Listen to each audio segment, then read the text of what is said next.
Hello, idea scholars. Welcome back to our music lesson. This is week 3, and today we're going to continue our music lessons. So, our last lesson, our previous lesson that we had, we were going over our dynamic music vocabulary words. Made you guys a little sign right here. Dynamic music vocabulary words, right? So that was our previous lesson. We already ended our lessons with solfege, and hopefully you guys really learned it well. If you didn't already learn it, if you haven't already learned it the way you think that, you haven't learned it in a way where you think you're confident with it, go over those videos. Go over it once, twice, 3 times if you have to.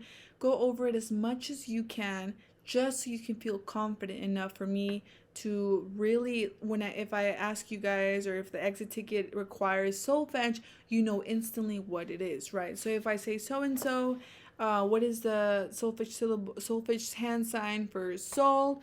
You'll show me this. What is the hand sign for do? It's a fist, right? So things like that.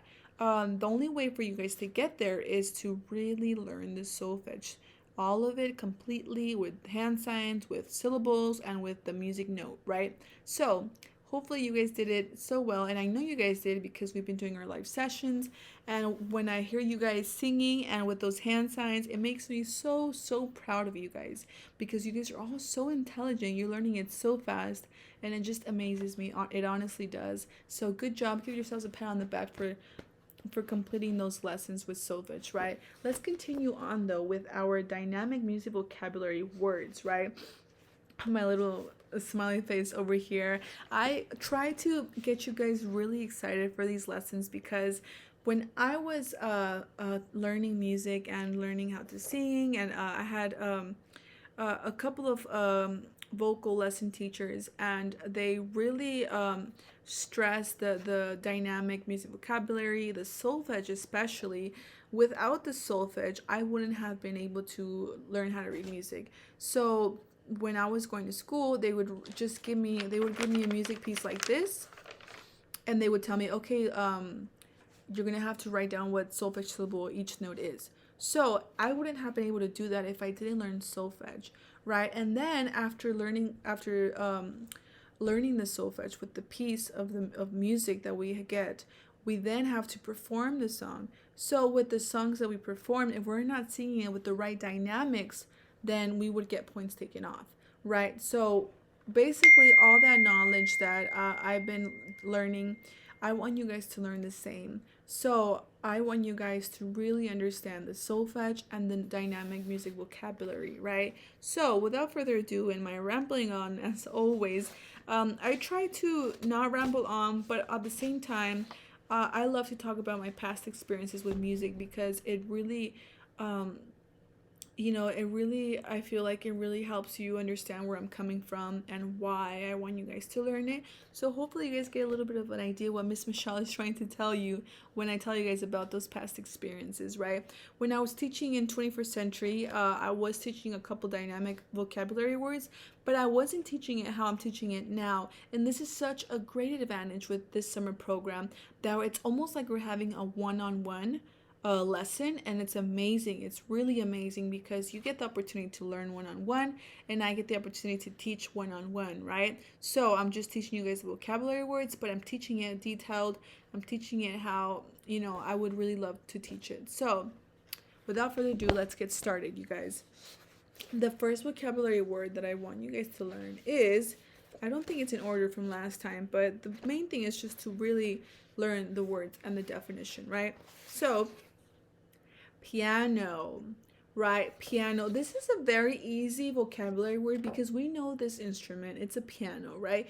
When I say, what does piano mean in music dynamics? I don't want you guys to answer, oh, it's an instrument. No, because I know it's an instrument. You and I both know it's an instrument. It's very well known as an instrument. But in music term vocabulary, in music dynamics, piano, and we have our little symbol right here, right? Piano means quiet. It means soft, quiet, soft. It could be either or, right? So if I use this as an exit ticket, what does piano mean?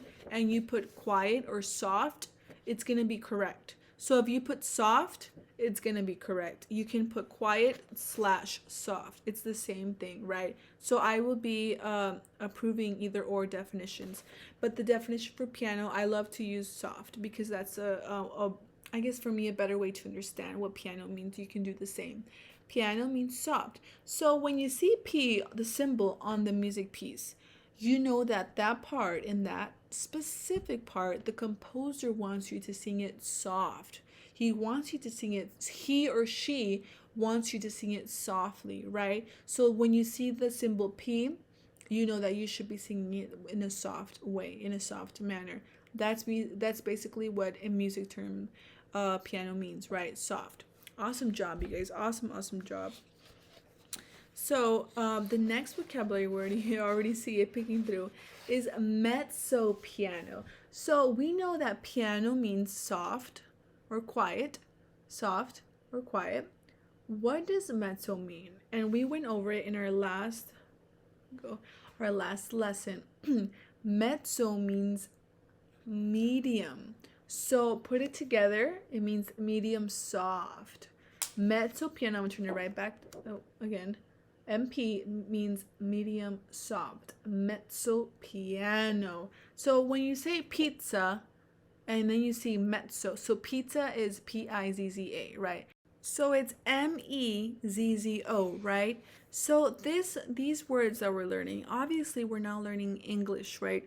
These words are actually, or these terms are actually in the Italian language, right? They're originated in the Italian language. So just how you spell pizza, Pizza, pizza. So it's going to be mezzo. I don't know if that helps you guys really understand how to pronounce.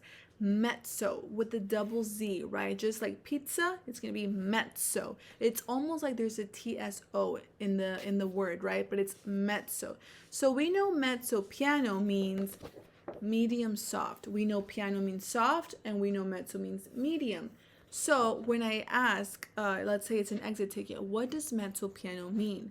You're gonna know. With this video and the previous lesson, you're gonna know it means medium soft, right? So just remember that the definition for mezzo means medium, right? So that will help you understand if it's like medium or if it's very or etc.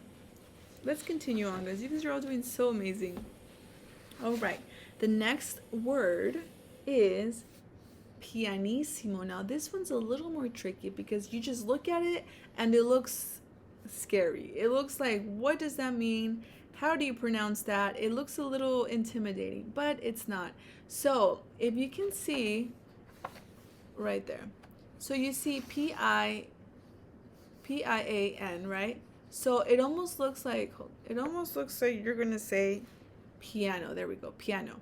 But instead of piano, we're saying piani. So try it with me, piani, and then you have simo. So all together, pianissimo, right? Pianissimo, pianissimo, and the symbol for pianissimo is actually PP, right? That is a symbol for pianissimo, PP. So, pianissimo means, so we know it means soft, right? We know soft is going to be in the definition. Very quiet or very soft. Like I said, if I put this as an exit ticket and you put very quiet, it's going to be correct. If you put very soft, it's going to be correct. Very quiet, very soft. So let's say you see the symbol in the music piece. You know that the composer wants you to sing that piece, that certain part of the music, in a very soft way, a very quiet way, right? So it's going to be a very quiet way. So also, just something for you guys to understand is dynamics are really used to convey a certain emotion, convey a certain message. So let's say that you have a song and it's pianissimo, and pianissimo means very soft. So you know it's gonna be, it might be a calming song, a very emotional song. You know, it's gonna be very quiet. It's gonna be very soft.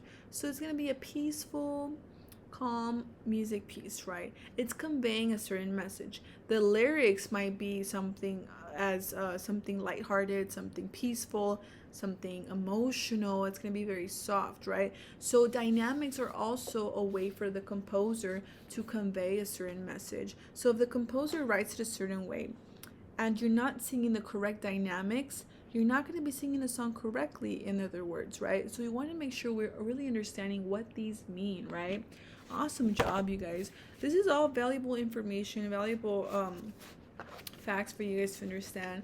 The reason why we're learning these dynamics, and they're actually really fun to learn. Once we get used to them, you're going to see that it's a really fun way to even learn a new language. Like I said, it's originated from the Italian language, so that's really, really fun. So the next vocabulary word that we have is forte. Forte, right? F-O, so we have for, and then we have te, right? So try and say like you're saying forte, forte, right? So, like I said, it's in Italian, and if you don't know, if English is just the only language that you might speak, it might be a little difficult, right? But you can just try to really pronounce the words by making it seem like it's another word, really. So you can say forte, kind of like with an A, to help you really pronounce it. Forte. So forte means, the symbol for forte is F, and forte means loud. That's right. If you say loud, good job. Pat on the back. With our previous lesson, we went over all of these, so hopefully you're anticipating what the definitions are. So forte means loud. So let's say you see F on the music piece. Let's say you see F on this music piece. What do you think the composer wants you to do? How do you think the composer wants you to sing that certain part of the song? Forte.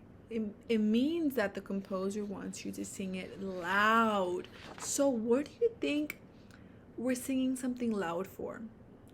It probably means that the composer of the music piece wants you to sing it strong and loud because it's conveying a certain message. Let's say it's a song about a certain country, a liberty. It's a song of passion.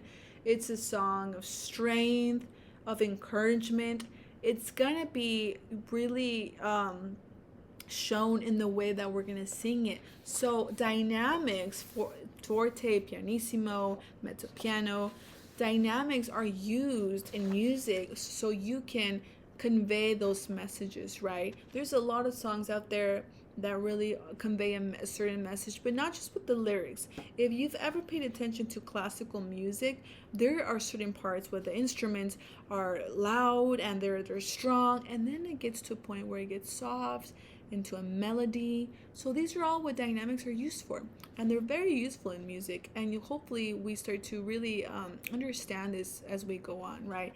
But I just want you guys to understand that forte means loud, and it could be used for a certain part of the song that the composer wants you to sing it very, just strong and, powerful, right? So that was for that one. The next one is going to be, like I said, it looks a little intimidating, but it's really easy to pronounce once we practice. Fortissimo. Fortissimo. Fortissimo. So it's supposed to be, I forgot to write it, but it's FF. That's the symbol for fortissimo. When you see FF on the paper, you're going to really understand that the composer wants you to sing it very loud, right? So that's what the definition means. Very loud for fortissimo. So pretend that you see FF on the music piece that Miss Michelle gives you.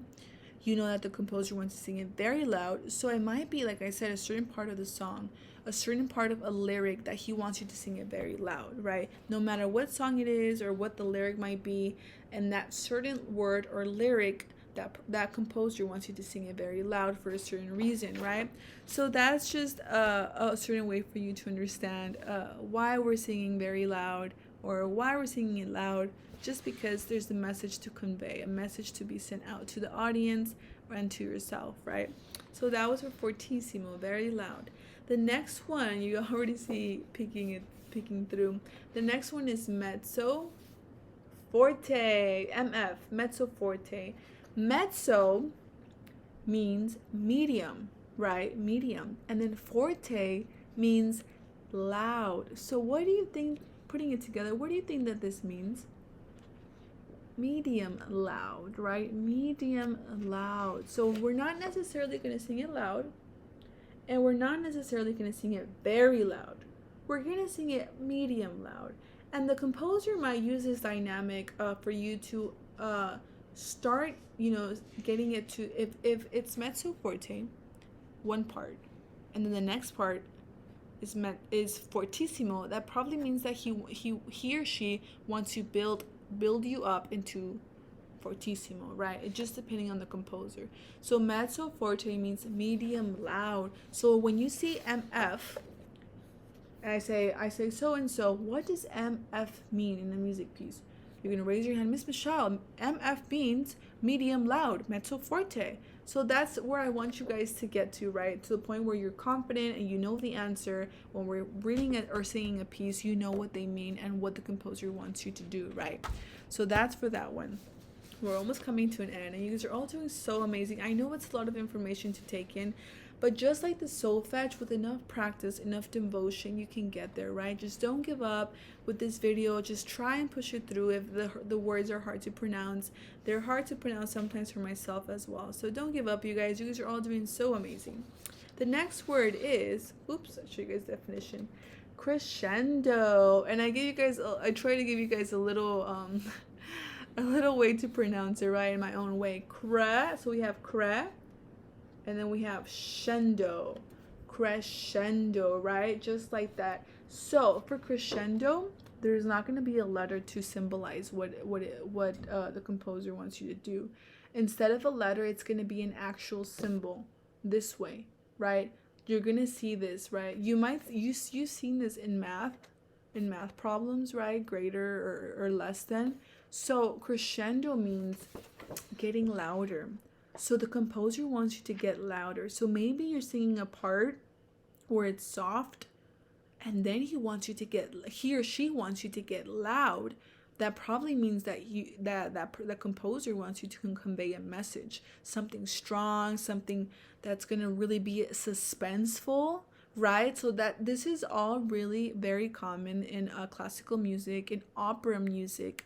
It's also common in pop music, a lot of different types of music, but I've seen it a lot personally in a lot of classical and opera music, right? Especially in classical, where there's not any singing or words, but the music instruments are really sending out a message, right? So that's what the dynamic crescendo means, right? Getting louder. We've come to our last vocabulary word, and this is really similar. It's going to look very familiar. And decrescendo means, I already said it. Oh well. Decrescendo, right? Decrescendo, it looks similar to crescendo. While crescendo means getting louder, decrescendo means getting softer, right? Softer. So in this case, the composer is probably having you start off loud, and then the composer is going to get you to get softer. So there's probably a certain part of the song where the composer wants you to get very sentimental, very peaceful, very calm. So that's what this dynamic word is used for in music. So when you see the symbol right here, hopefully we get to a point where we know what that means in our music piece. Let's say we see that symbol in our music piece. If I ask you so and so, what does that symbol mean? Hopefully you get to a point where you're like, oh, Miss Michelle, I know that means getting softer, right? So that is a definition for decrescendo, getting softer.